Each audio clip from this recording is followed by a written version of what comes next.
মনে রেখো বান্দা, দুনিয়া নিয়ে ব্যস্ত হয়ে গেলা।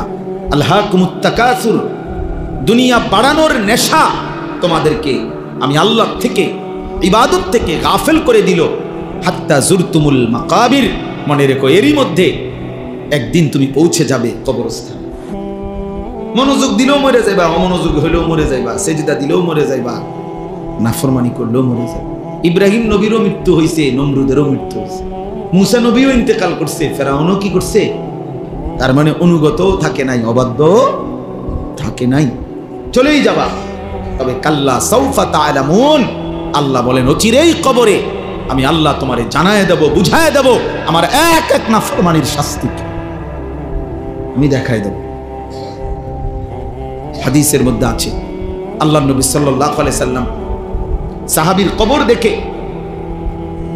খালি কবর, একদিন এক সাহাবীর জানাজা পড়তে গিয়ে জানাজার আগে নবীজি তার খালি কবরটা অনেকক্ষণ তাকাইয়া খুব কাঁদছে, খালি কবরের দিকে তাকাইয়া। তো সাহাবীরা বলেন আমরাও নবীজির সাথে খুব কাঁদলাম। এরপরে কান্দা শেষে নবীজি চোখ মুছে বললেন লিমিসলি হাযা ফাআইদু, আমার সাহাবীরা এমন কবরের জন্য তোমরাও প্রস্তুতি নাও, তোমরাও প্রস্তুতি নাও, আইদু, রেডি হও সাহাবারা, এই নিশ্চিত এই কবর কাছে তোমার পৌঁছানোই হবে। চলো জ্যান্ত মানুষ, হাসি খুশি মানুষটা পলকের মধ্যে নিস্তব্ধ হয়ে যায়। কি আশ্চর্য বিষয়। আমার মামি কিছুদিন আগে মারা গেছে, আমি মামির বড় মামি আমার জানাজা পড়তে গেছি, তখন আমার মনে পড়ছে হায় মামি, আপনি আমার ছোটবেলায় ছাত্র জীবনে আমি খুব সিমের বিচি খাইতে পছন্দ করতাম, সিমের দানা। আমার মামি তরকারি রাঁধলে, সিমের তরকারি রাঁধলে সিম এগুলো আলাদা নিয়ে বাটিতে আবার একটা একটা করে দানা খুললা, দানাগুলো খুললা আমরা একসাথে মুঠ করে কত সময় মামি আমার এই সিমের দানা দিছে, খাইতাম। তো সেই মানুষটা যাকে আমি চোখে দেখলাম এতদিন এতবার, সেই তিনি কবরে চলে গেছে, কবরে চলে গেছে। কি ব্যস্ততম জিন্দেগি ছিল, বড় সংসার ছিল, সব ছেড়ে চলে গেছে। এমনই তো। তাহলে মৃত্যু আমাদের জন্য নিশ্চিত যে আমাদেরকে থামায় দিবে। এই হাসি, এই কান্না, আনন্দ, বেদনা, দুঃখ, পেরেশানি, এই ছেলেরা তোমাদের জওয়ানি থামায় দিবে। তোমরা জানো না কে দেখে তোমাগরে এই সমস্ত চুলের ফ্যাশন, কোনো ইবলিস ছাড়া, শয়তান ছাড়া কেউ দেখে না। অনেক ছেলে আসছো, গায়ের মধ্যে বোঝা যায় গেঞ্জি গায়ে, খেলোয়াড়ের গেঞ্জি, ক্রিকেটের গেঞ্জি, সদর বদর আর কি গায়ে দাও, কি পড়ো, কি মুসলমান, কি মা বাপ, কিচ্ছু খবর না। মুসলমানের আখলাক জিজ্ঞাসা করে নামাজ পড়ছে কয়জন, এশার নামাজও পড়ে নাই, মাগরিবের নামাজও পড়ে নাই। এই নির্লজ্জ বেহায়া, এত বড় বেশরম কেমনে মসজিদে বলল? জিজ্ঞাসা করে যে তোর কলিজার মধ্যে একটা ভয় লাগলো না? আল্লাহর ঘরে কেমনে বসলি নাফরমান, সেজদা ছাড়া? কোরআনুল কারীমের মধ্যে আছে ওমান ইউআযযিম শাআইরাল্লাহ ফাইন্নাহা মিন তাকওয়াল কুলুব, আল্লাহর নিদর্শনাবলীকে যে সম্মান করবে, তো আল্লাহ তাআলা বলেন এটা তার অন্তরে তাকওয়া আছে, এই কথার প্রমাণ বহন করবে। তার অন্তরে আল্লাহ ভীতি আছে, আল্লাহর ভয় আছে, এই কথার প্রমাণ আল্লাহর নিদর্শনাবলীকে সম্মান করা। তো আল্লাহর নিদর্শনাবলী এর মধ্যে মসজিদ, আল্লাহর ঘর অন্যতম। প্রতিটা মসজিদ, প্রতিটা আল্লাহর ঘর আল্লাহর নিদর্শনাবলীর একটি। এই জন্য যে মসজিদকে সম্মান করবে, তো এইটা তার অন্তরে তাকওয়া আছে, আল্লাহর ভয় আছে, এই কথার প্রমাণ বহন করবে। হাদিসের মধ্যে আছে রাসূলুল্লাহ সাল্লাল্লাহু আলাইহি ওয়াসাল্লাম বলেছেন 7 ধরনের ব্যক্তিকে আল্লাহ তাআলা কিয়ামতের দিন আল্লাহ তাআলার আরশের ছায়া দান করবেন। আপনারা অনেক শুনছেন এই কথা। যেদিন আল্লাহর আরশের ছায়া ছাড়া আর কোনো ছায়া থাকবে না। এই 7 ধরনের ব্যক্তির মধ্যে এক ধরনের ব্যক্তি হলো ওই ব্যক্তি রাজুলুন কলবুহু মুআল্লাকুন বিল মাসাজিদ, যার অন্তর মসজিদের সাথে লেগে আছে, যার দিল মসজিদের সাথে লেগে আছে, মসজিদে সেজদা দেওয়া, মসজিদে নামাজ পড়া, মসজিদে এসে ইবাদত করা, মসজিদকে সুন্দর করা, মসজিদের খেদমত করা, মানে মসজিদের প্রতি, ইবাদতের প্রতি তার হৃদয় পড়ে থাকে, দিল পড়ে থাকে, অন্তরের টান থাকে। আল্লাহ নবী সাল্লাল্লাহু আলাইহি ওয়াসাল্লাম বলছেন, এটা প্রমাণ করে যার দিলের মধ্যে এরকম আছে, তো তাকে আল্লাহ তাআলা আল্লাহর আরশের নিচে ছায়া দান করে। এই জন্য মসজিদের সাথে মুমিনের সম্পর্ক গভীর করা উচিত।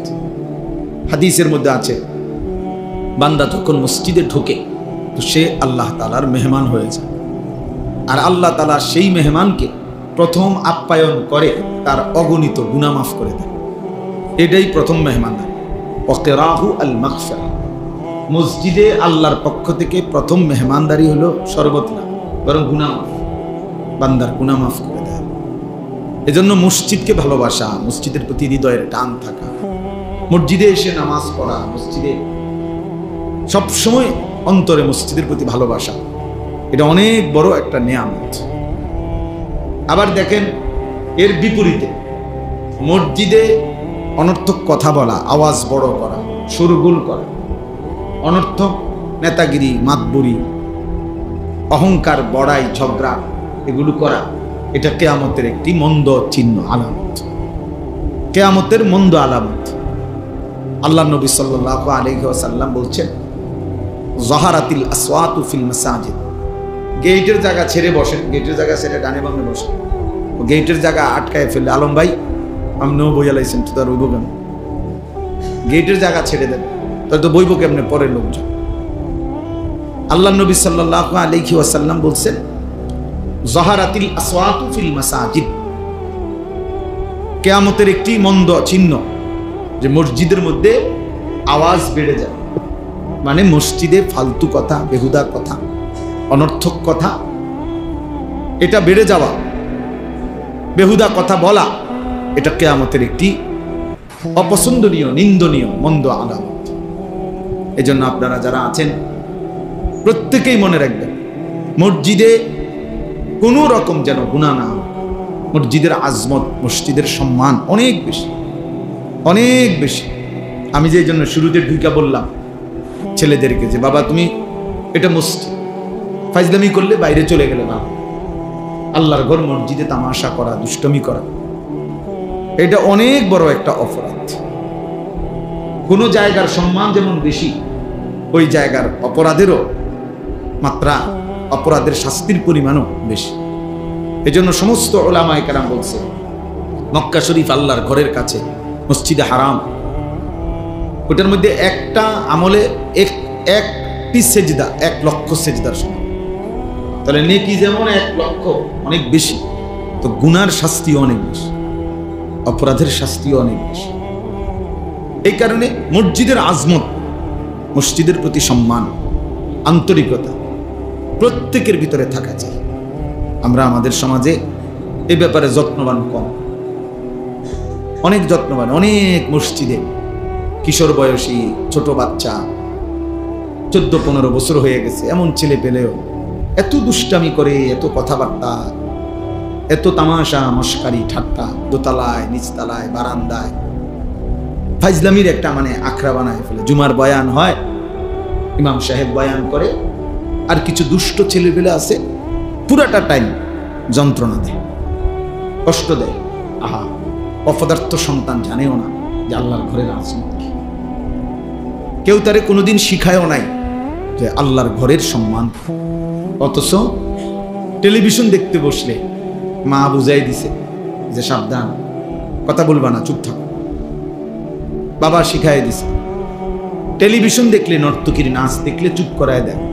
কিন্তু আল্লাহর ঘর মসজিদে আমাদের অনেকের চোখের সামনে বাচ্চারা, একেবারে ছোট্ট মাসুম বাচ্চা বাদ দিলাম, বেচারা একেবারেই ছোট, 12 বছরের ছেলেটাও ছোট, 14 বছরের ছেলেটাও ছোট, তো ওই যে বান্দরামি করে, দুষ্টমি করে, ওই যে একটা শব্দ শোনে না, তো সে শিখবে কোত্থেকে?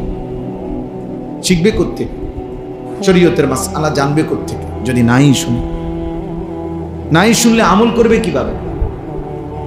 আমল তো তখনই আমল হয় যখন তা ইলম অনুপাতে হয়। কোরআন সুন্নাহর ইলম অনুপাতে হলে সেটা আমল হয়।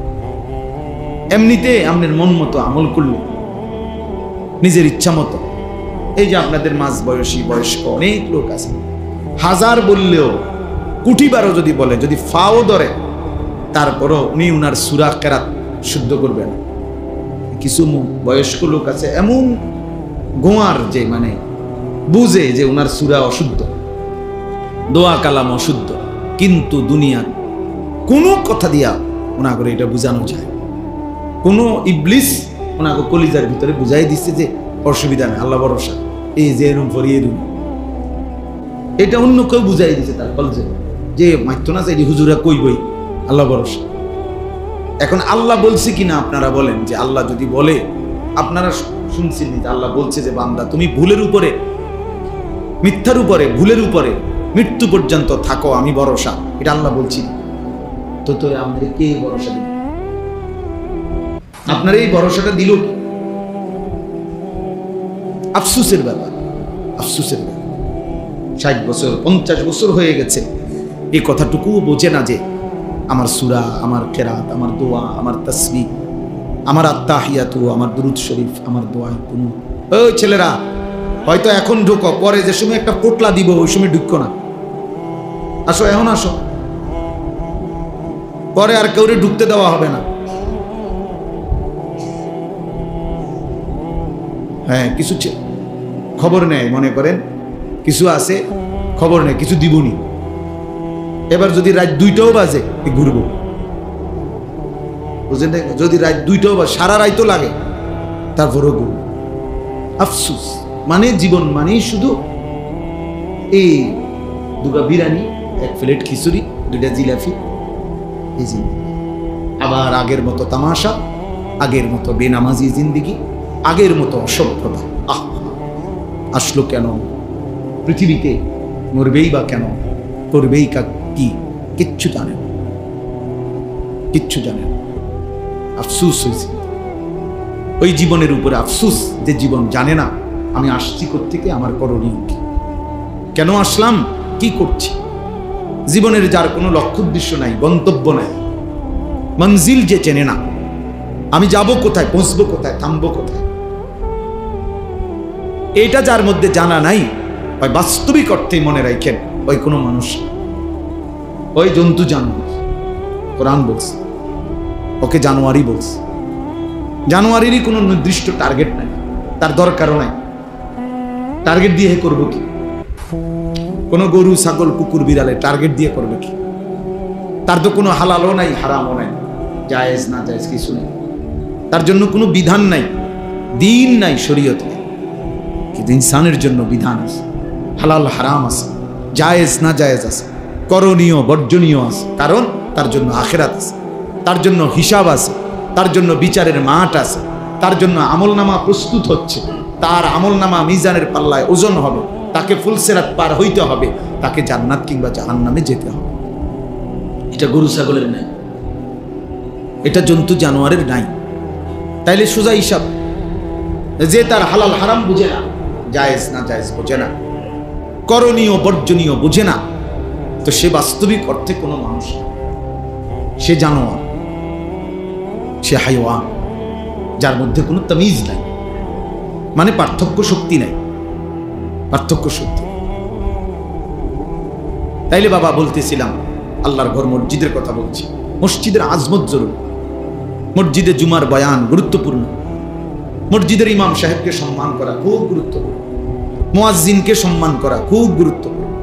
মসজিদের একটা জুতার বাক্স, মসজিদের বালু, মসজিদের একটা মোমবাতি অনেক সম্মানিত, এটা মসজিদের। আমরা কোরআন হাদিসের ভাষায় বলে নিসবতের কারণে দামি হয়, মানে সম্বন্ধের কারণে দামি। ইট বালু পাথর সিমেন্টের একটা ঘর এমনিতে শুধু ছিল ঘর, কিন্তু যখন এটা সিদ্ধান্ত হলো যে এটা আল্লাহর ঘর, এই আল্লাহর এই শব্দটা যখন এই ঘরের সাথে লাগলো, তো এটা দামি। কি বলে? এটা নিসবতারি, মানে সম্বন্ধ, কিসের সাথে মিলল, ওইটার কারণে দামি হয়, ওটার কারণে দামি হয়। এমনিতে একটা কাপড় এটা কাফর। এটা যখন এটারে বলে যে এটা কোরআন শরীফের গিলাফ, তো এটা দামি দামি, তাহলে সম্বন্ধ নিসবত এর কারণে দামি। তো মসজিদ আল্লাহর ঘর, অতএব এটা নিঃসন্দেহে দাম, এটা দাম, এটা অনেক দাম। আমরা এই জন্য ইনশাআল্লাহ মসজিদের জন্য সবার কাছে অনুরোধ, মসজিদে নামাজ পড়া, জামাতকে ঠিক মতো আদায় করা, মসজিদে আন্তরিকতা রাখা, ভালোবাসা, এটা যেন সবার মধ্যেই থাকে। এই পদ পদবী, মূল্যায়ন অবমূল্যায়ন এর কোনো বিষয় নেই। অমুকের সভাপতি বানাই তুই, আমনে তারে দিয়ে দেন সভাপতি, তুই সভাপতির আব্বা, তুই সভাপতি 14 গোষ্ঠী, তুই নিয়ে সভাপতি, তোর সভাপতি নিয়ে তুই সিরা খাবি, তোর সেক্রেটারি নিয়ে তুই কি খাবি, আমি বিজয় খাবি। হ্যাঁ, আল্লাহ তাআলা আমাদেরকে বুঝ দান দেয়।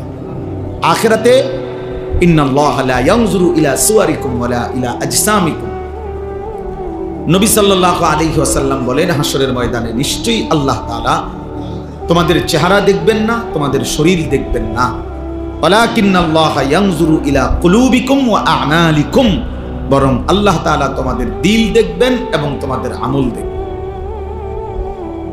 দিল দেখবেন আর কি দেখবেন? আমল দেখবেন।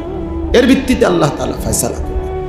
এজন্য বাপ ও দুনিয়া বিয়ে সমস্ত পদ পদবি দিয়ে কিচ্ছু আসে যায় না, বরং মসজিদের প্রতি হৃদয়ের টান। এই জন্য আমার আখিরাতের জন্য আমি নামাজ পড়বো, সেজদা দেব, মসজিদে আসবো, মসজিদের খেদমতে থাকবো, মসজিদে বেশি বেশি যাওয়ার চেষ্টা করব, এটা আমার আখিরাতের জন্য।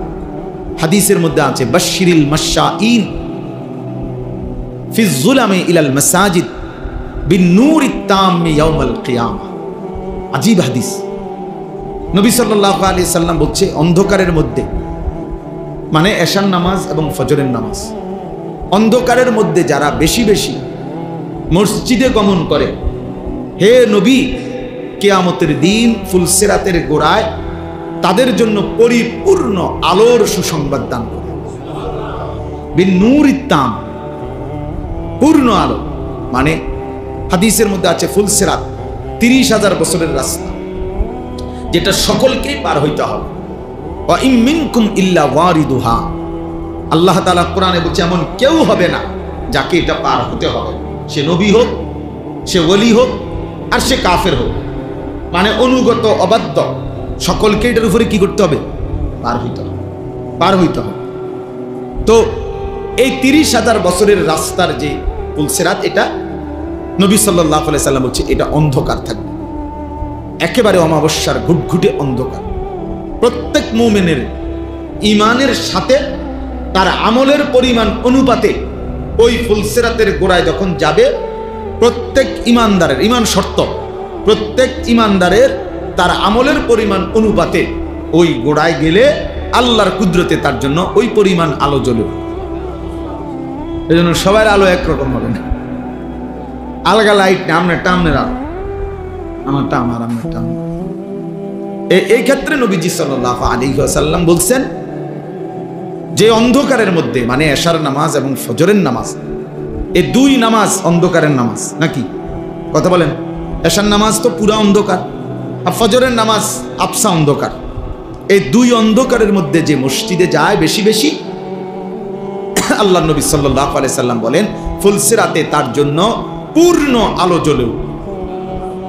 30,000 বছরের রাস্তা পূর্ণ আলো নিয়ে সে পার হইতে পারে। এজন্য এশার নামাজ এবং ফজরের নামাজ খুব গুরুত্বপূর্ণ। এশার নামাজ এবং ফজরের নামাজ যারা আদায় করে না, রাসূলুল্লাহ সাল্লাল্লাহু আলাইহি ওয়াসাল্লাম তাদেরকে বলছেন মুনাফিক।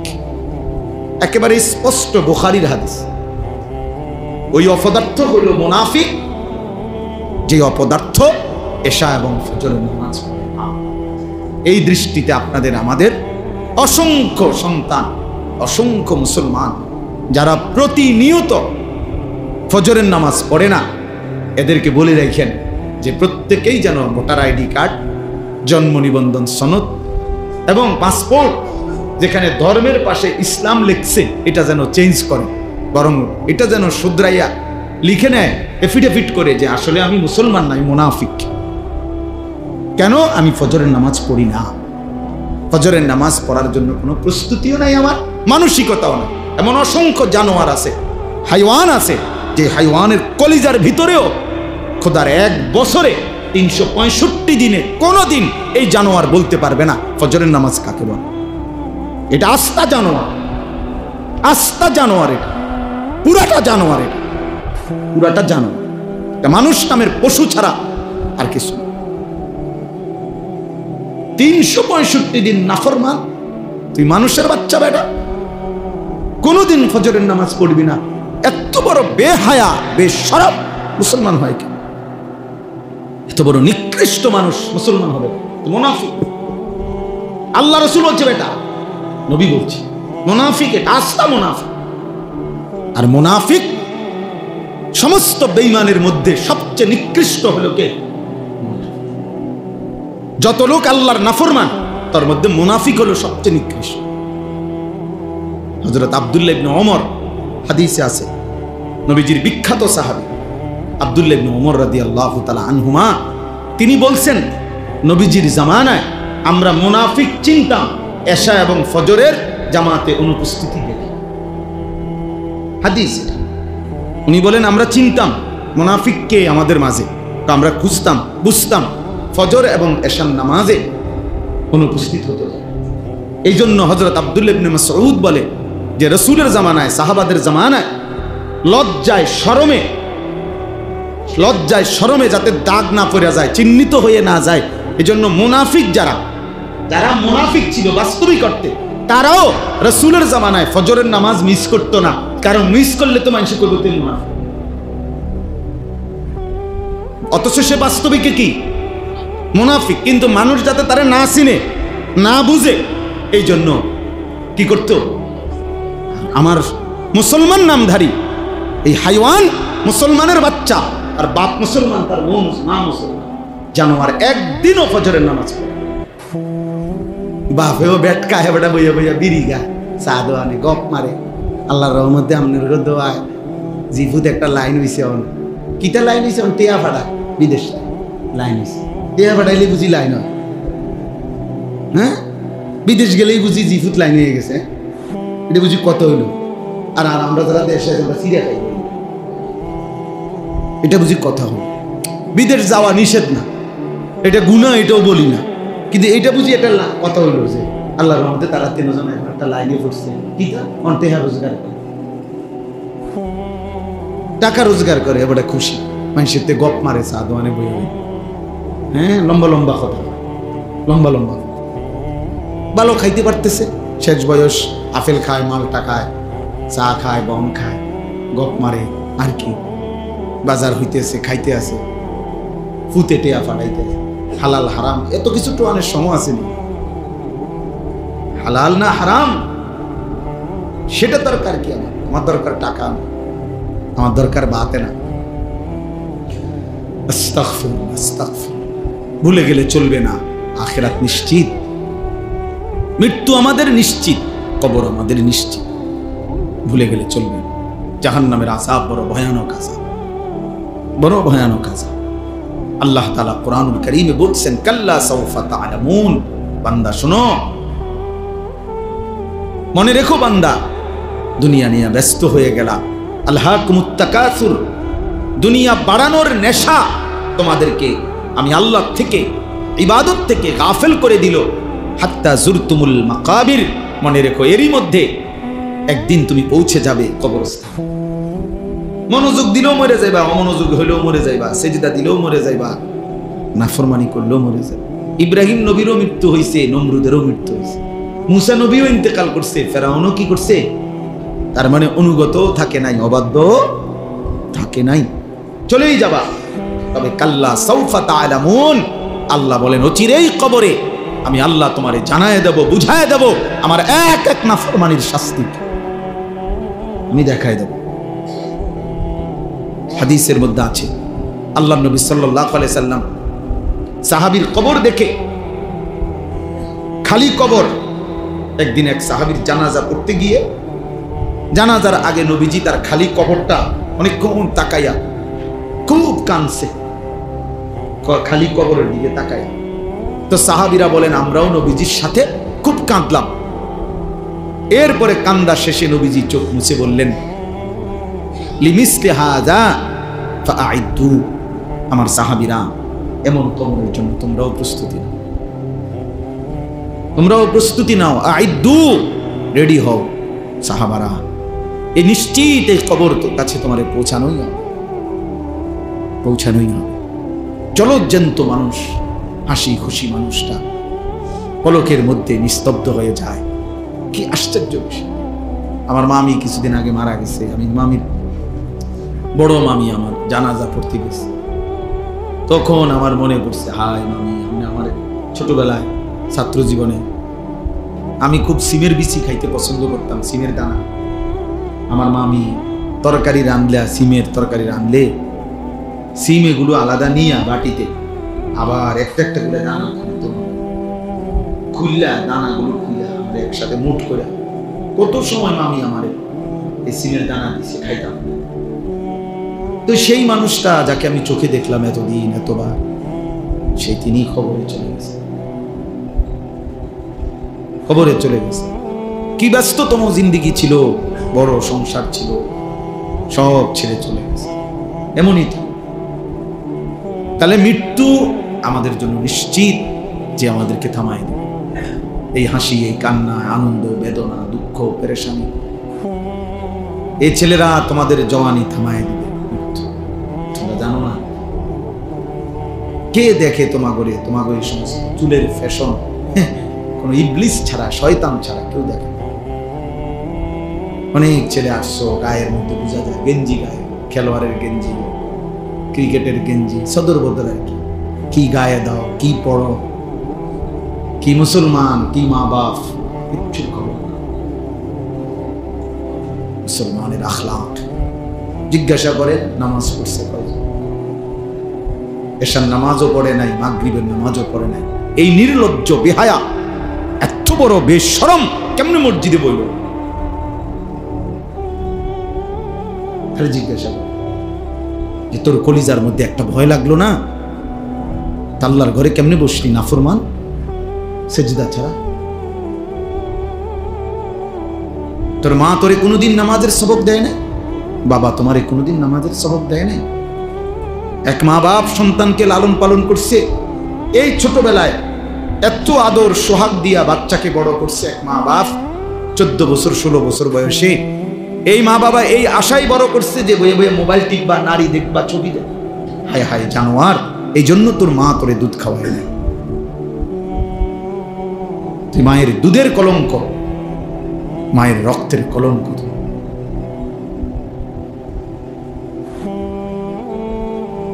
কিচ্ছু অর্জন হয় না শেষ পর্যন্ত। কিছু ছবি, নারী, কিছু মোবাইলের অশ্লীল দৃশ্য, বেনামাজি নাফরমানি জিন্দিগির বিনিময়ে কিছুই অর্জন নাই। শুধুই ক্ষয় হয়, লস হয়, আখিরাতও বরবাদ হয়, শরীরের শক্তিও নষ্ট হয়, সমাজের কাছে ঘৃণিত হয়। অফিকা উয়ুবুন ওয়ালিন্নাসে আয়ুনুন, আরবি ভাষার একটা প্রবাদ আছে, মনে রাখবে ছেলেরা, বাবা তোমরাও মনে রাখবে। আরবিতে বলে যে তোমার মাঝে দোষ আছে, মানুষেরও চোখ আছে। তোমারও কি আছে? মানুষেরও কি আছে? তোমারও দোষ আছে, মানুষেরও চোখ আছে। অর্থাৎ মানুষ প্রত্যেকের ব্যাপারে একটা জিনিস মনে রাখবেন, সামনে কিংবা পিছনে প্রত্যেককে তার কর্মের ভিত্তিতেই মূল্যায়ন করে। সামনে বলতে পারুক বা না পারুক, পিছনে হইল আপনার কর্ম যেটা আপনার মূল্যায়ন হবেন, আপনি ওইটাই। আমনের সুদখোর, আমনের মানুষে কইব মাশাআল্লাহ জোনায়েদ বাগদা দিয়ে নাও, আয় মানুষে চিড়া খায় আর আমনে ভাত খান। কথা বলেন না কেন? বাটপারে বুঝি মানুষে কইব বেটা জোনায়েদ বাগদা দিয়ে, মানুষে বেউকুফ। হ্যাঁ, সেজদাওয়ালাকেও মানুষ চিনতে ভুল করে না, হারামখোর বাটপারকেও মানুষ চিনতে ভুল করে না। মানুষ রাতকে রাতই বলে, দিনকে দিনই বলে, আলোকে আলোই বলে, অন্ধকারকে কি বলে? অন্ধকারই বলে। এজন্য হারামখোর, পাপী, নাফরমান, তোরে বেটা চরিত্রহীন ছেলে তোমরা যারা এ নারী দেখো, ছবি দেখো, মোবাইলে অশ্লীল দৃশ্য দেখো, এক ওয়াক্ত সেজদা দাও না, তোরে মানুষ বেটা কোনোদিনও সম্মানের চোখে দেখে না, তোরে হাইওয়ান জানোয়ারের এক আইটেম ছাড়া আর কিচ্ছু মনে করে না। হ্যাঁ, চলতে থাকো, যদি মনে করো জানোয়ারের পরিচয় নিয়েই, জানোয়ারের বৈশিষ্ট্য নিয়েই আমি সন্তুষ্ট, তো ঠিক আছে, চলো ভাইয়া চলো, অসুবিধা কি? ফাসাউফা তারা ইদিন কাশাফাল গুবার, খুব দ্রুতই দেখতে পাইবেন, অচিরেই দেখবেন, অচিরেই ফয়সালা হয়ে যাবে। মৃত্যু এসে পার্থক্য করে দিবে, মৃত্যু এসে বুঝায় দিবে কোনটা ছিল করণীয়, কোনটা ছিল বর্জনীয়, কোনটা ছিল উচিত, কোনটা ছিল অনুচিত। আজ আমরা বুঝতেছি। এজন্য দোস্ত আমার, বাবা আমার, দয়া করে মেহেরবানি করে ভাবতে শিখে, ভাবতে শিখে। সারা পৃথিবী জুড়ে মুসলমানদের দুর্দশা, মুসলমানের উপরে জুলুম নির্যাতন, মুসলমানের রক্তে আল্লাহর জমিন ভাসতেছে। সামান্য অজুহাতে, ঠুনকো অজুহাতে মুসলমানকে নিশ্চিহ্ন করে ফেলা হচ্ছে। ফিলিস্তিন গাজাতে তো রক্তের বন্যা বইতেছেই, আবার আজকে 1.5 সপ্তাহ যাবত ভারতে এই হিন্দু বেঈমানরা তারা একেবারেই সামান্য অজুহাতে জম্মু কাশ্মীরের মধ্যে একজন হিন্দু অফিসারকে সন্ত্রাসীরা হত্যা করছে। এই ইস্যুটাকে সাথে নিয়ে এটাকে বড় করে হামলা করছে সন্ত্রাসীরা কিছু পর্যটকের উপরে। সেটা তো নির্দিষ্ট বিচার হবে, সন্ত্রাসীকে ধরা হবে, অপরাধীকে ধরা হবে, কিন্তু এই অপরাধীকে ধরার কোনো নাম গন্ধ নাই। পুরা কাশ্মীরে লক্ষ লক্ষ মুসলমানের উপরে, বাকি পুরা ইন্ডিয়ায়, গুজরাট সহ ইন্ডিয়ার লাখ লাখ মুসলমানের বাড়ি ঘর ভাঙ্গা সমান করে ফেলছে। জানে এখানে সন্ত্রাসী ধরার নাম নাই, পাকিস্তানকে পুরা অস্ত্রের হুমকি, মকির লগে কি পাকিস্তানের সাথে যুদ্ধের মুখোমুখি। আশ্চর্য এই ইস্যুকে কেন্দ্র করে। এই জন্য বললাম ভাই, বেঈমান সর্বদা চেষ্টা করে কোনো না কোনো ছোট্ট অজুহাতে আমাদের উপরে জুলুমের বন্যা বয়ে দিবে, রক্তের বন্যা বসায়। সেদিন তোমরা বুঝবা, সেদিন মনেই পড়বে এই মোবাইল টিপা, এই আল্লাহকে নারাজ করা, সেজদাবিহীন এই জীবন মনে পড়বে, মনে পড়বে। প্রতিবেশী যেহেতু গায়ে পড়ে ঝগড়া করতেছে, অতএব এটা খুব দ্রুতই ভয় হয় আমাদের এই চারদিকের প্রতিবেশী ইন্ডিয়া পরিকল্পিতভাবে ফ্যাসিস্ট জালেম যেদিন থেকে পলায়ন করছে তারপর থেকে পরিকল্পিতভাবে ইচ্ছা করে গায়ে পড়ে মুসলমানদের উপরে জুলুম করতেছে। তার মানে এই যুদ্ধ, এই ষড়যন্ত্র, এই আগুনের লেলিহান দাবানল এখানেও ছড়াবে, এটা পৌঁছাবে কোনো না কোনো অজুহাতে, কোনো না কোনো অজুহাতে। টিপতে থাকো মোবাইল, দেখতে থাকো নারী ছবি। চলো ছেলেরা চুলের এখন চুলের ফ্যাশন করো, নারী দেখো, ছবি দেখো, অসুবিধা নেই। শুধু অপেক্ষা করো আল্লাহর আযাব কখন আসবে, আল্লাহর আযাব কখন আসবে। সময় গুনতে থাকে, সময় গুনতে থাকে। সবাই বেখবর, আমরা সবাই বেখবর। আমাদের বাবা, আমাদের মা, আমাদের অভিভাবকরাও বেখবর। সবাই ব্যস্ত, কি নিয়ে ব্যস্ত বুঝি না আমি। ছেলে নামাজ পড়ে না, বাবা, মেয়ে পর্দা করে না, স্ত্রী পর্দা করে না, ঘরে নর্তকীর নাচ গান চলতেছে, ছেলের হাতে মেয়ের হাতে মোবাইল, সারা রাত নাচ গান দেখতেছে। এবারে কি সংসার করে, কি করে আমি বুঝি না। এবার এই অপদার্থ বাপ, তুমি বেটা করোটা কি? তোমার পোলাটাও নামাজ পড়ে না, তোমার মেয়েটাও পর্দা করে না, তোমার বউটাও পর্দা করে না, তোমার ঘরে রঙিন টেলিভিশনে নর্তকী নাচে, তো তুমি অপদার্থ কি সংসার করো রে? কিতা করো রে তুমি? কিরে ভাই বলেন না, কি করেটা কিসে? মুসলমান করছেটা কি? তাই আল্লাহ আমাদেরকে বুঝ দান করে। আমাদের ভাবা দরকার, আমাদের ভাবনা দরকার, ইনসাফ দরকার। আমরা নিজের হাতে আমাদের উপরে মুসিবত টেনে আনতেছি। মা আসাবাকুম মিন মুসিবাতিন ফাবিমা কাসাবাত আইদিকুম। আল্লাহ তাআলা বলেন, তোমাদের উপরে যত মুসিবত আসে সব তোমাদের হাতের কামাই। তোমাদের গুনাহ, তোমাদের মুসিবত, আমাদের পাপ, আমাদের এই ছেলেদের, মেয়েদের, আমাদের বয়স্কদের এই হারাম গুনাহ, আমার আপনার প্রতিটা পাপ আমাদের জন্য আযাবকে কাছায়, আযাবকে কাছায়। এজন্য আমরা, আমাদের নিরাপত্তা দরকার। আপনারা শুনছেন আমাদের হযরত মাওলানা মুফতি আমজাদ সাহেব কথা বলছেন শেষ দিকে। আপনি চিন্তা করে দেখেন, এটা বাংলাদেশ, এখানে সবাই জানে যে সংখ্যাগরিষ্ঠ এখানে মুসলমান, ধর্মপ্রাণ মানুষ এদেশে লক্ষ লক্ষ মসজিদ মাদ্রাসা আছে। এত কিছুর ভিতরে দিয়া, এত আলেম ওলামার ভিতরে দিয়া 5ই আগস্ট পরবর্তী, 24-এর পরবর্তী যে সময়ে আপনার ফ্যাসিস্টের কোনো অনুসারী ক্ষমতায় নাই, এরপরেও এই মহিলা নামের কতগুলো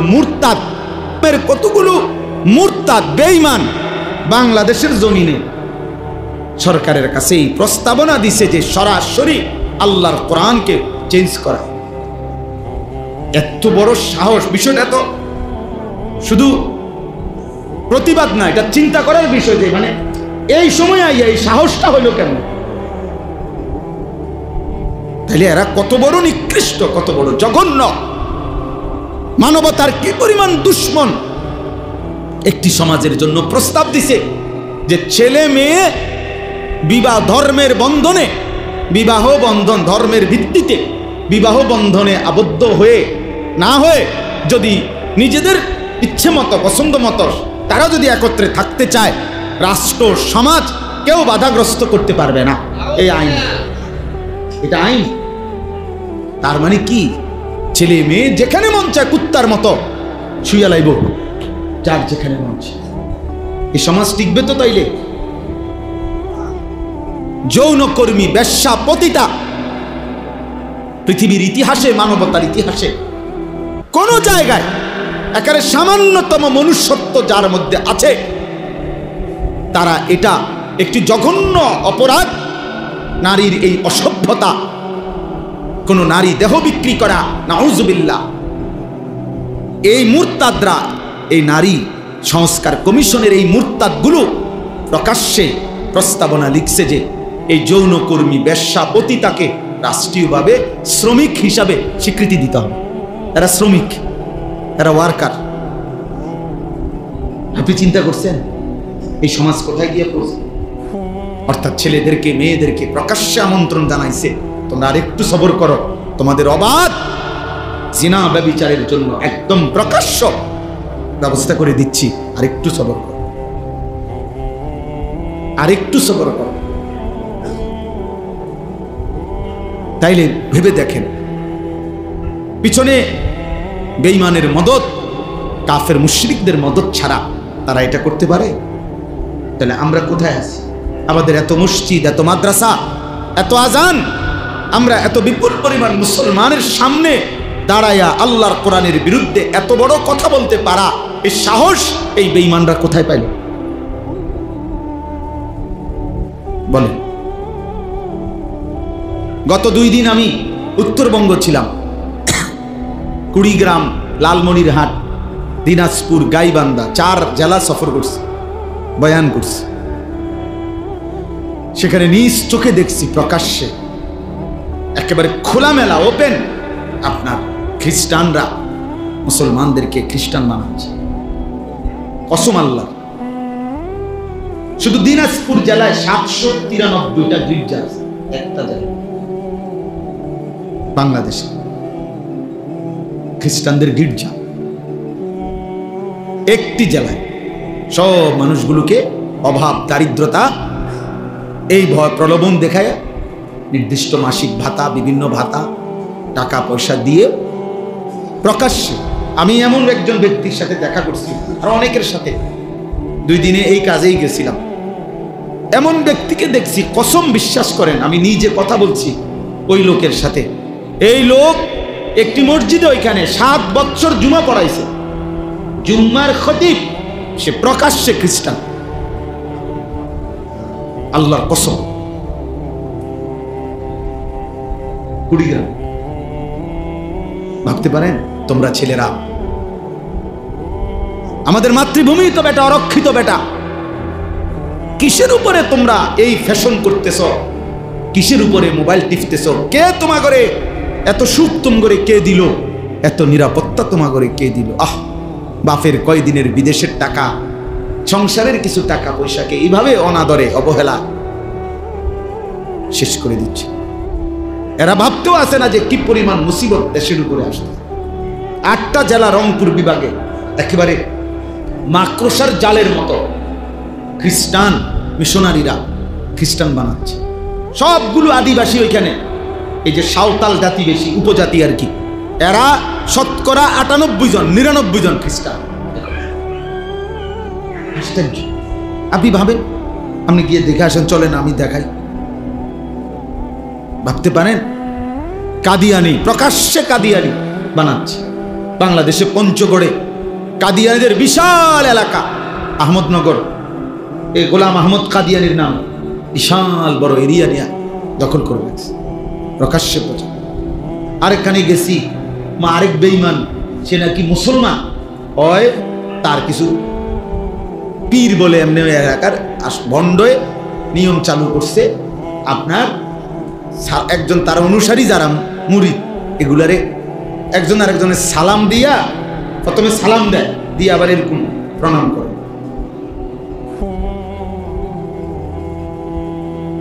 কি এটা কি? আমাদের দেশে দেখেন ওই অনেকে মাজার দেখলে এরকম করে, কেরম কেরম জানি না, সিঞ্জি মিঞ্জি তো দেখি অনেক সময়, হেঁটে কইতে হেঁটে কি করছে বুঝেন নাই? কোথায় কারে সম্মান করলাম? কি বিল্ডিং এর সম্মান করলে এরকম, নাকি যিনি পিসাব বুজুর্গ কবরে আছে ওনারে সম্মান করলে? তো যদি ওনারে স্মরণ করে তো ওনার জন্য সূরা ফাতিহা না পড়বে কি? বুঝেন নাই কথা? কোন কবরবাসীকে স্মরণ করার নিয়ম কি? এরকম চুমা দেওয়া, এটা ডিকিটা, আপনি সূরা ফাতিহা না পড়বে।